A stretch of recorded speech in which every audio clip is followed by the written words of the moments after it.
غسل کا ایک فرض یہ ہے کہ پورے جسم پر پانی بہانا ضروری ہے۔ اگر ذرہ برابر بھی خشک رہ گیا اور سوکھا رہ گیا حصہ تو غسل نہیں ہوگا۔ اس لیے جو انسان کے جوڑ ہیں، مثلا گھٹنے کا حصہ ہے، اندرونی حصہ، اسی طریقے سے کانوں کے پیچھے کا حصہ ہے، انگلیوں کے درمیانی حصہ ہے، تو ان سب میں پانی پہنچانے کی کوشش کرے۔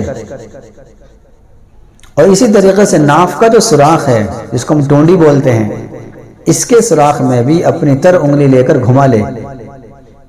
اگر کسی نے ناف کے اندر پانی نہیں پہنچایا تو اس کا غسل نہیں ہوگا۔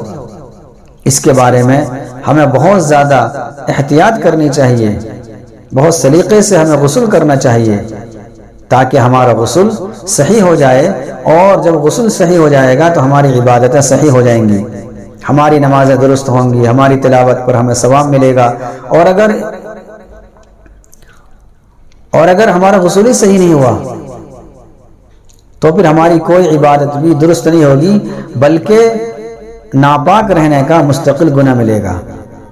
اس لیے ہم سب کو ان تمام باتوں پر عمل کرنا ہے اور غسل کو صحیح طریقے سے کرنا ہے۔